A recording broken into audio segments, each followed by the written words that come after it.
They may not be predators, but Cape buffalo are notoriously tough. Not only are they humongous, they're infamous for their quick tempers. And if one feels threatened, its entire herd can unleash its fury.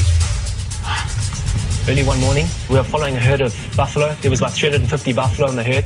And while we were following them, they started acting very strange, as if there was predators in the area. And we found 4 young male lions. The buffalo started harassing the lions, and the young males were trying to run away. And in the confusion, they managed to divert one of them, and they chased him. The buffalo is a herd animal. As soon as one takes a step forward, you've almost got your peer pressure to take another step forward.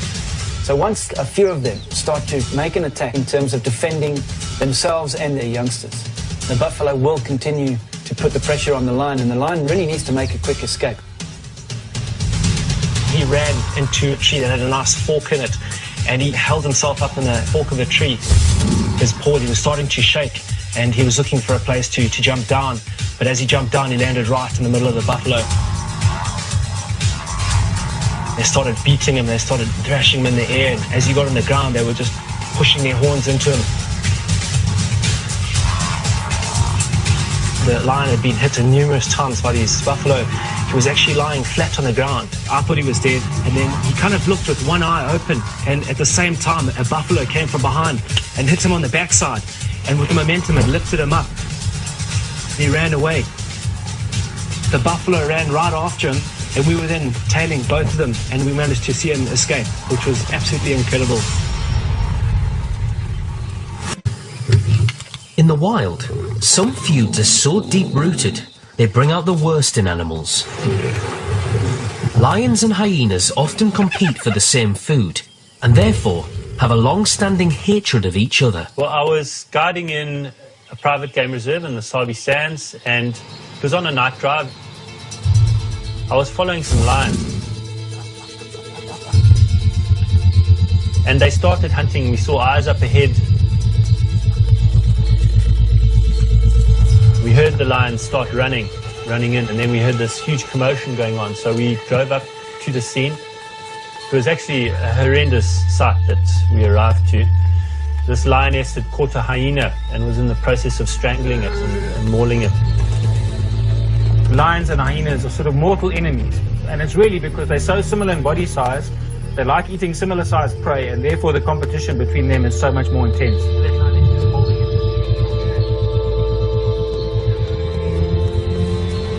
Another lion came in and savaged it on its hindquarters. You could hear bones cracking and tearing flesh. One thing that struck us was the hatred, that intense hatred that lions have for hyena. They really dislike them immensely. This has been a traumatic social interaction between the lions and the hyenas. The stresses and the strains and the sort of anxiety were probably being expressed. This is competition at its highest point. Hyenas often kill lions' offspring, and vice versa. So the lioness uses this as a teaching opportunity. 2 cubs started playing with the hyena, mock attacking it. They were very safe at this point in time. The hyena was so traumatized and wounded by the whole thing, it wouldn't be able to hurt the cubs. And therefore the lionesses were quite relaxed to allow these cubs to interact and to learn about the hyena. The hyena did not survive. Erratic breathing was going on, but it died after that interaction. They left the hyena, they didn't feed on it or anything like that. They just savage it, kill it, and then they just move on like nothing has happened.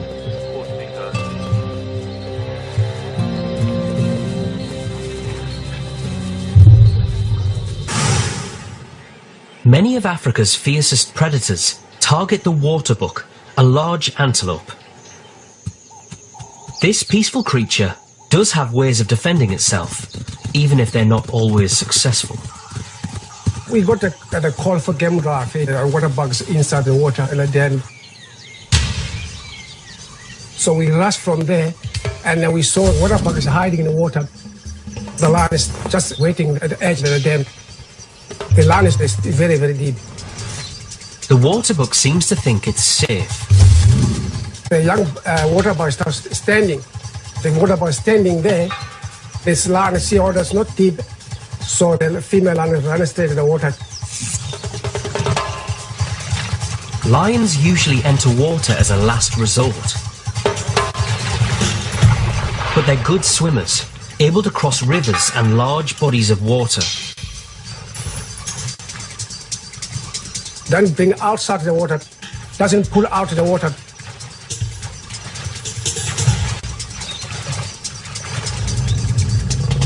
Lionesses do share kills with their pride, but not always willingly.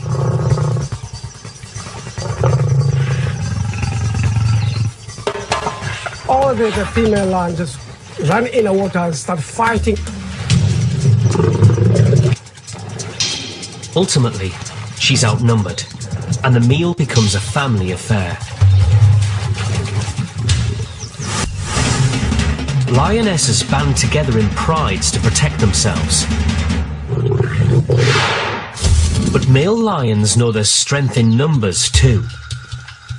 We came across 2 male lions and they seemed very perturbed. We were following them and I looked in my rear view mirror and I thought, what's this? I'm seeing double or something. I saw 4 huge black maned lions and they made chase of these 2 lions. 2 brothers are being chased by what appears to be a group of 4 related lions. The pair splits up, leaving one surrounded. It felt like the car was vibrating from this roar. You could actually feel it in your gut.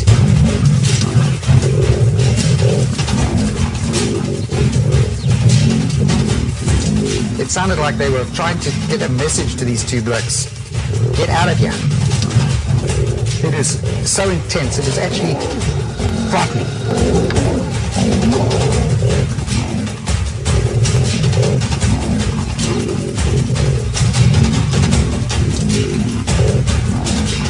Experts say it's a pride takeover.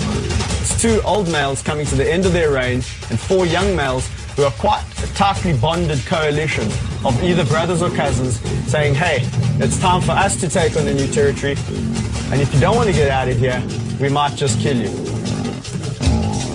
The 4 of them really circle this old male, each taking their turn to show him that they are younger, they're fitter, they're stronger. He's very submissive. He turns his backside in, he tries to protect his hindquarters, and he certainly doesn't want them to get anywhere near his throat. Takeovers are often violent, but are the lion's way of removing weak animals to keep the population strong.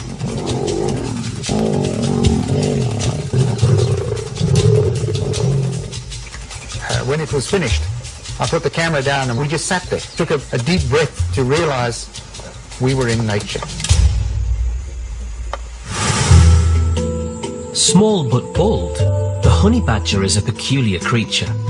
Little is known about their social structure. Honey badgers are mostly seen wandering alone, and that makes even this brave animal vulnerable.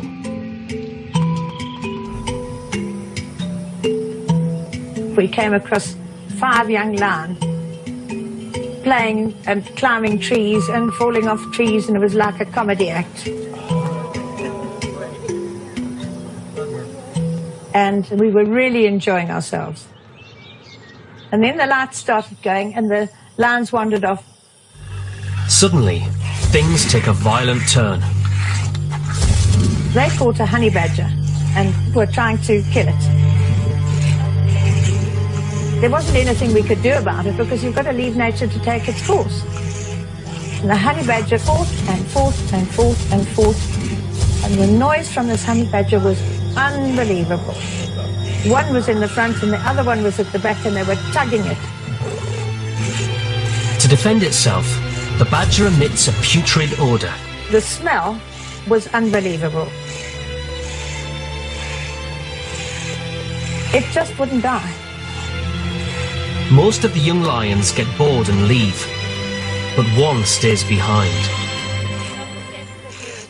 And the honey badger was scrabbling, trying to get away from it.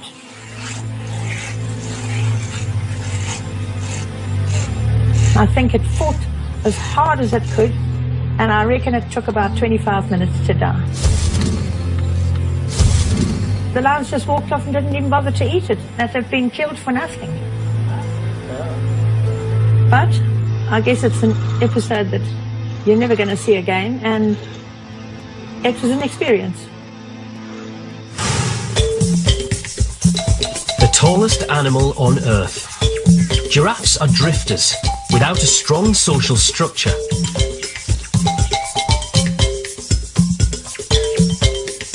But these usually peaceful animals can become aggressive.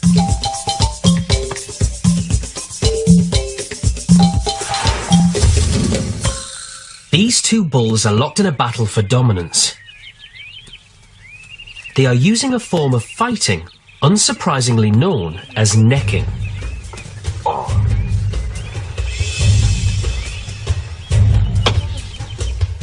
As the fight intensifies, one of the bulls is cut underneath the eye.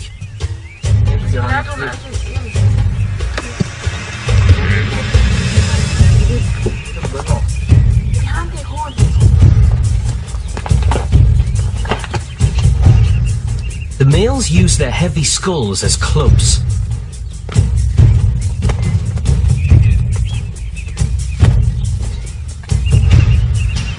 Then, a rare turn of events.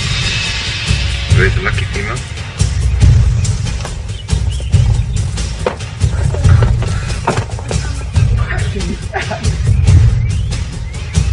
That's not done. The challenger hits his opponent just below his skull, giving him a concussion. The victim actually gets 2 blows. The first from his rival, the second when he hits the ground. Now his neck is an easy target for any passing predator. Fuck over, Doug, you won.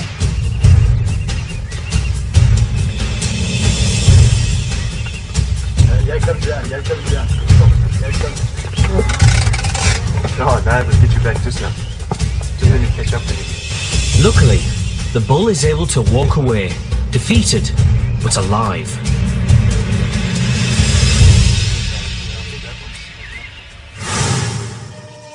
The most elusive of the big cats, leopards, rarely blow their cover unless territory is involved. These 2 male leopards have been eyeing each other for days.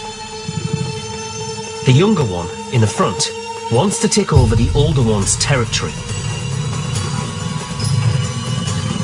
In this case, the younger male was slightly bigger than the older one, but the older guy had experience on his side. A male's domain overlaps with several females, so there's more at stake here than just territory.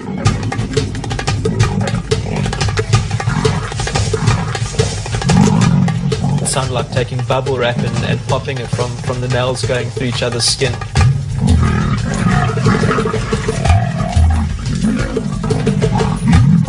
This is the fight where these guys are going to kill each other right here. And I think very soon after the fight started, the younger guy thought that he bit off more than he could chew. Yeah, the old guy standing up there.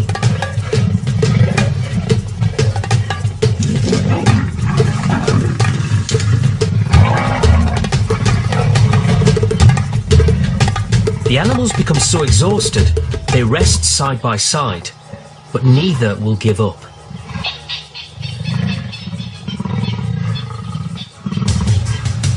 They both rolled down an embankment, locked in each other. And with the older male biting on the younger guy's head, they landed in a dry riverbed. It's rare for a battle like this to last so long. Whether you're the aggressor or whether you're getting the aggression from another animal, either way, you don't want to get injured. You don't want to risk a permanent injury that'll affect your hunting ability in the future. They're both risking permanent damage to themselves.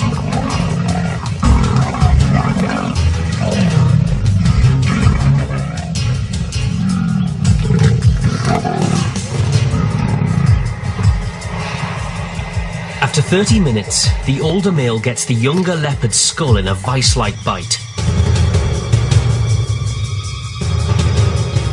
It's the final blow. They separated, they moved apart, they lay about 5 meters apart from each other.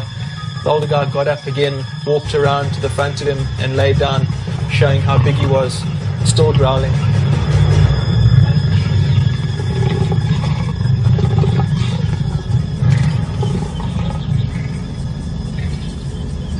The younger guy lost his eye. I think one of the canines of the older guy went to the top of his eyelid and pierced his eye, so he's blind today. It's a huge price to pay for a fight he ultimately lost.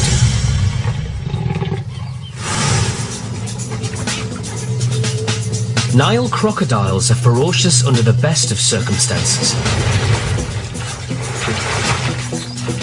But when water is scarce, the males become even more ill-tempered.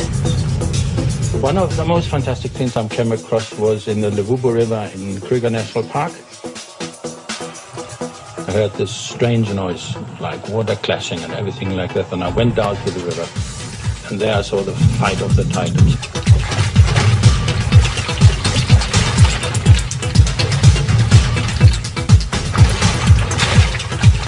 One male has intruded on the other's territory and finds himself locked in a death roll. We were in a very dry season. It was only happening because two males were forced into one pool. Fights like this usually last for less than an hour, but the animals are so evenly matched, neither can get the upper hand. This fight was over 3 days. It's crazy.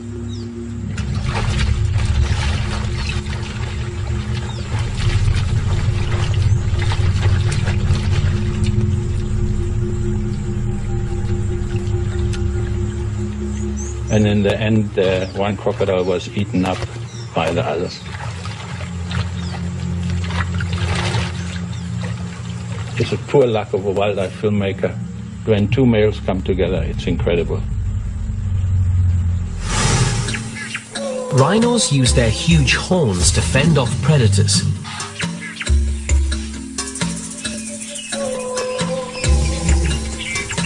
But they also use them to take on each other. We came around a very wide bend, and there, right before our eyes, were these two rhino actually locked in battle. In Namibia, these two rhinos are waging an unusually brutal fight over a mate.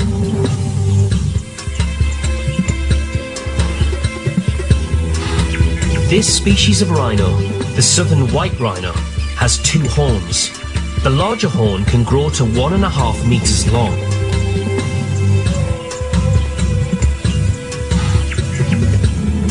The one appeared to be stronger and fitter than the other one, and far more aggressive. The weaker of the two would keep turning around and trying to run away, and the more aggressive rhino would run up behind him and literally lift him right off the ground with his horn. The horn is made of compressed keratin fibers, the same material found in fingernails and hair. Yet it can lift more than 3 tons and inflict deadly wounds. The rear end of the victim was very punctured and bleeding from the amount of times he had been rammed.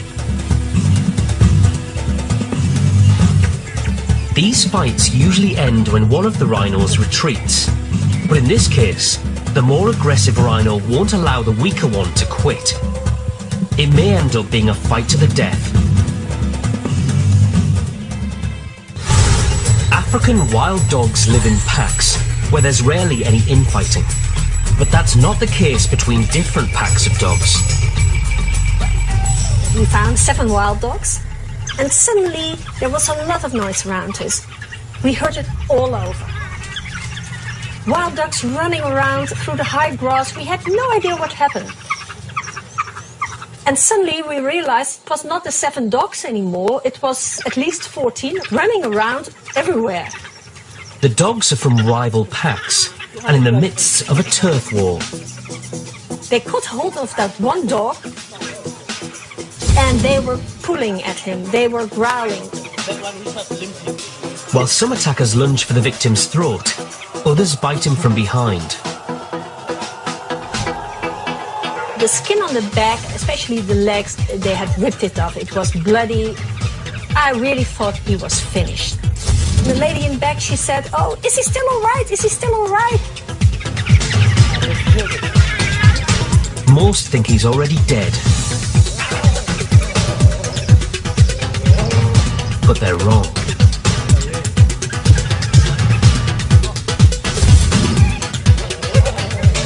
Wow, this is something you will never see in your life. Even the ranger said he lived there his whole life. He'd never seen something like that before. Unlike many big cat males, cheetahs stick together. The males, usually brothers, live together in what are called coalitions. They mark their territory, which includes the territories of several lone females. The males will kill to defend it, but their fights are rarely caught on tape. We were out filming one day, and we came across two sets of cheetah, which I knew quite well, and there seemed to be a standoff. Two coalitions, a pair of brothers from the north and one from the south, stare each other down over a shared boundary.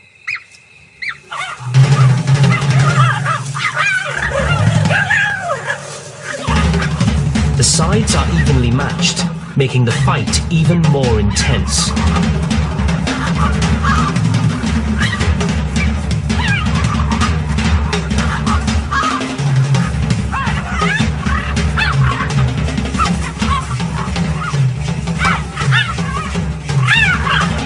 They'd fight ferociously for a couple of minutes, and then they'd need to rest again. The stakes are high. If one cat is killed, his surviving brother may not be able to defend his territory alone.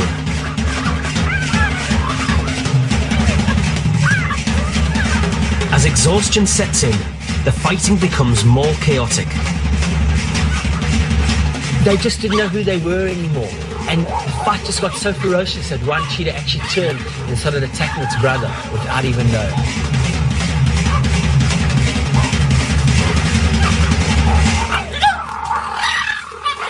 Eventually, the animals are so exhausted, they call a truce.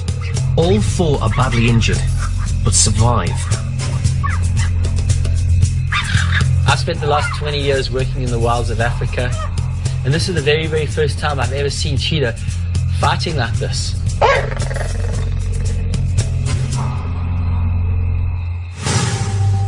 Wild dogs are among the most skilled hunters in Africa, more successful than lions. But their kills often attract their arch enemy, the hyena.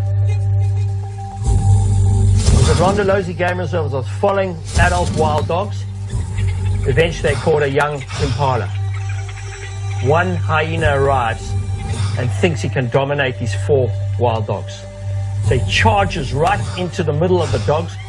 Hyenas and wild dogs, ever since they first came across one another thousands and thousands of years ago, they were never going to be friends. They were never going to be mates. They were never going to get on.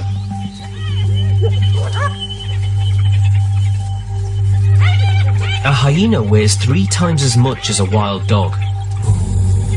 This hyena's got incredibly powerful jaws, so there's no ways they're going to head it face on. Because they know if that hyena even gives them one little nip, it could potentially crush a bone and they'll never hunt for the rest of their lives. As a pack, the dogs are powerful. They manage to attack the hyena from behind, where he's most vulnerable.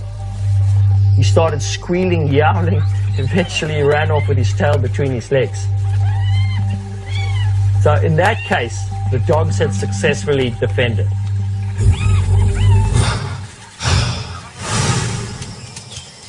But the dogs don't always come out on top. We followed the wild dogs, and then at a distance we saw an oribi.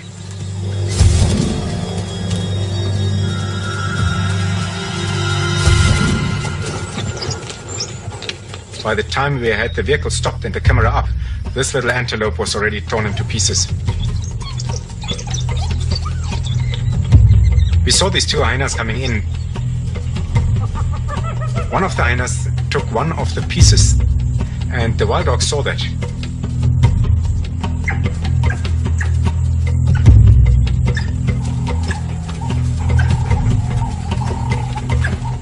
defend himself, the hyena backs into a hole.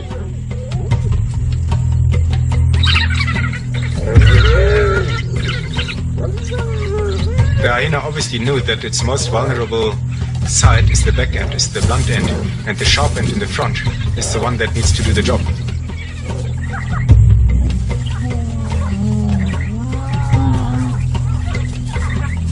But there's no way that they could have gotten that hyena out of the hole.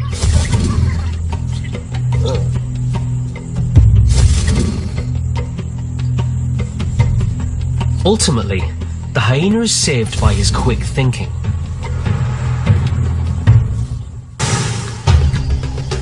When it comes to hunting, leopard cubs must be fast learners. They stay with their mothers for just 2 years before becoming solitary hunters, so practice is key.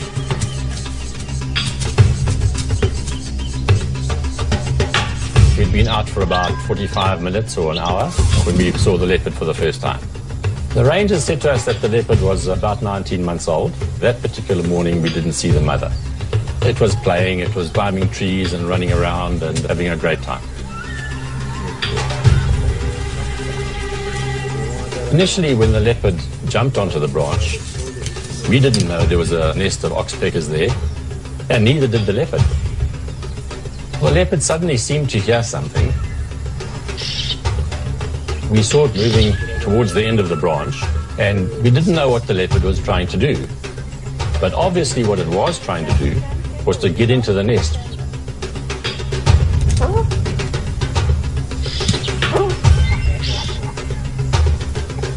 Then the first bird flew out of the branch. The leopard caught it. In fact, the bird was still squawking and didn't kill the bird immediately. It was just like a cat playing with a mouse.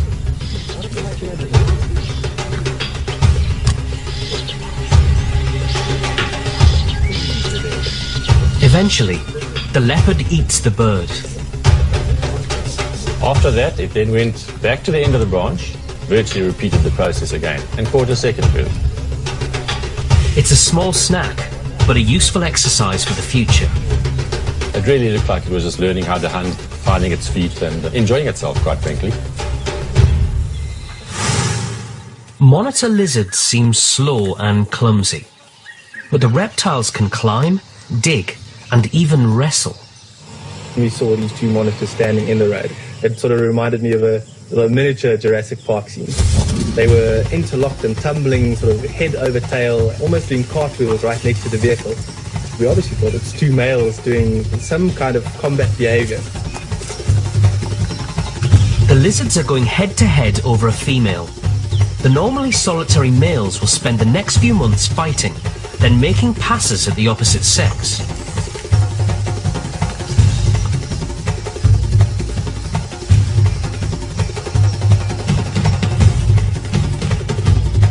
The way a female attracts a mate is by moving around during the mating season, leaving behind a scent of pheromones to an extent.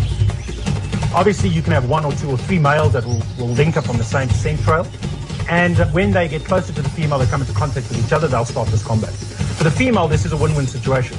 She's all about securing the life of her young, and by doing that, she wants the strongest, most virile male mating with her, and by the males having combat, this is how that's obviously achieved. It was just incredible to capture that kind of footage for a smaller animal. As a scientist and a photographer, it was like a dream come true.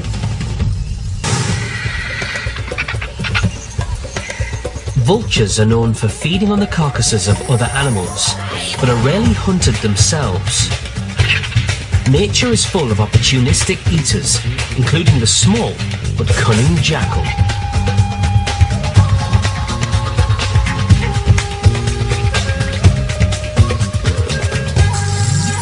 There were some vultures bathing in the water. Suddenly a little black-backed jackal went for one of the vultures. In the past, I've seen jackal, chasing birds like doves and little quail finches, and actually succeeding in catching them. But I think the vulture is a bit big for him because I think they weigh about the same. One expert says an attack like this is unprecedented. I've never before seen this kind of interaction between a vulture and a jackal. They do occasionally get aggressive towards each other when they're competing for a carcass, but to see a jackal attack a vulture so persistently and just wear it down is something that I've never seen before. It looks very much like the jackal is actually intending to eat this vulture. I don't think it would have put in that much effort if it was simply a competition issue.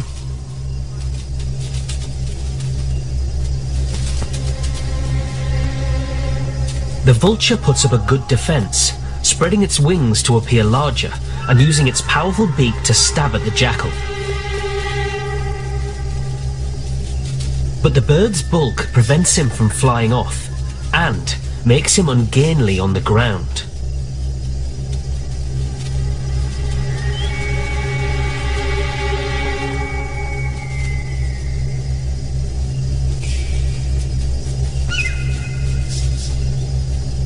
The jackal keeps his prey grounded until he can finally reach its throat.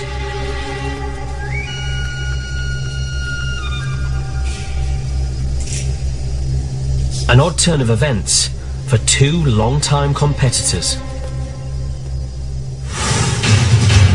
Male zebras are unpredictable, and they become especially dangerous when breeding or territory come into play. In my filming, I often cover about things that zebras are fighting, but in this special case, this one developed into a real fight.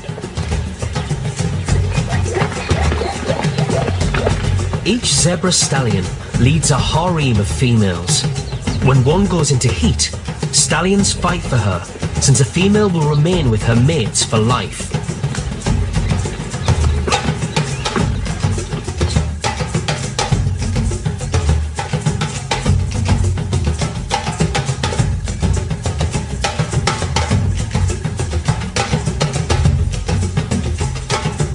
But this fight takes an unusual turn.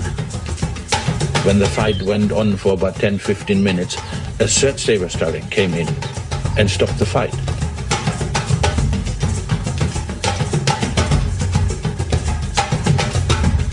He just looked at that one and there, I didn't like you the last time, I don't like you now, and let's sort it out. The next fight I could film was on the water trough in Kruger Park. The water was getting low and animals came together, but they were too close together. And when they're too close together, zebras have the tendency to kick to make place. But in this case, the one zebra that got hit couldn't get his head out of the way. After the first kick, I could see it was all over. One well-placed kick can kill, and this zebra won't stop. Blow after blow kept coming, and it virtually sealed the fate of the zebra. And it died there on the spot. I felt sorry for it, but you must leave personal feelings out of it, as bad as you feel perhaps. The job is to record what's happening in nature. Honey badgers prey on a wide variety of animals, from birds to porcupines. But one of their favourite foods is snakes.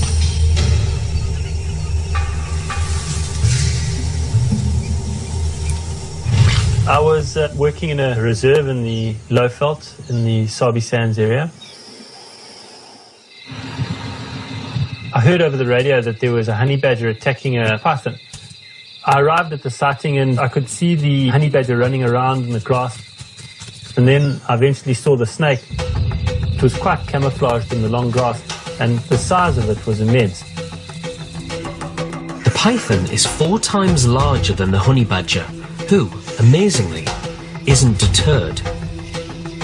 Probably about it. And this honey badger kept harassing it and biting it. It was tiring it out. I could see that it was taking a lot of energy for the snake to defend itself. The honey badger was just too quick. At one stage, the snake's tail came up, and because it was so disorientated and probably in a hell of a lot of shock and pain, it struck at its own tail.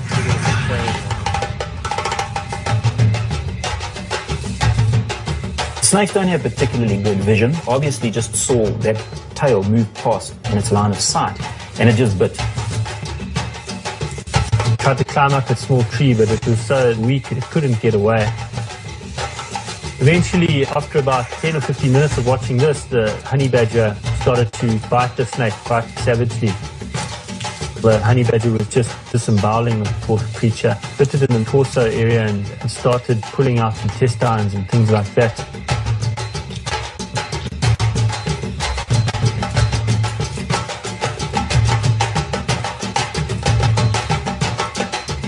It was quite a traumatic sight, and it wasn't very pleasant to see, but it is exactly what happens in nature. One of the deadliest forces in nature is an elephant bull in must. Similar to human adolescence, the bulls are flooded with hormones, becoming unpredictable and dangerously aggressive. My husband and I went camping in the Kruger National Park. Next to the road, we came across two elephants standing very closely against each other. And we stopped to have a look because to us it looked as if they were playing.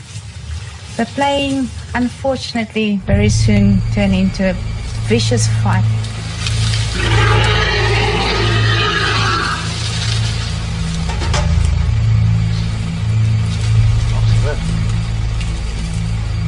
I think what we're seeing is not actually a fight between two bulls, but an attack of one bull on another. Generally when bulls are fighting, they face one another head on, because that's the easiest way to defend yourself, and that's where you have the greatest punch.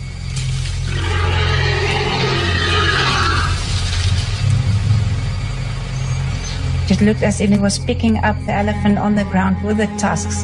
The elephant just threw it down on the ground again.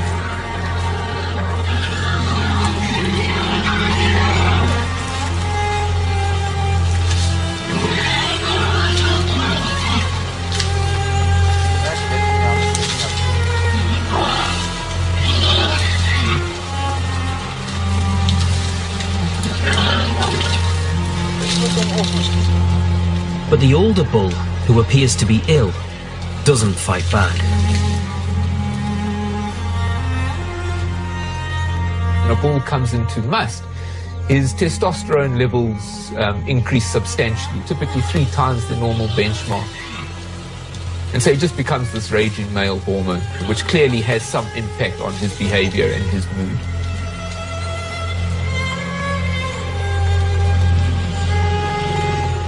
He's frustrated, he's possibly disorientated. This other bull is not responding to him. And as a result of that, he pushes this other bull, and the bull just falls down and doesn't get up, which again suggests that there's something very wrong with this bull. The younger elephant seems so baffled that he stops the attack.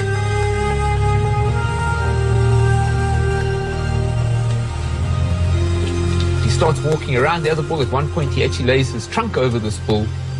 What he's doing is he's trying to work out for himself what is actually going on. And the elephant kept on trumpeting. The calls that we're hearing are not aggressive calls. They're not a sense of triumph that this bull has. They're distress calls. They're confused calls. They're almost cries for assistance. When the rest of the herd came, they made a circle around the elephant lying on the ground.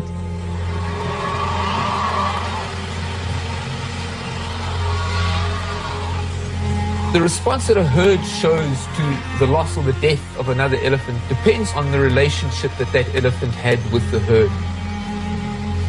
The herd doesn't have a strong enough bond with the bull that has fallen down to actually come to his assistance.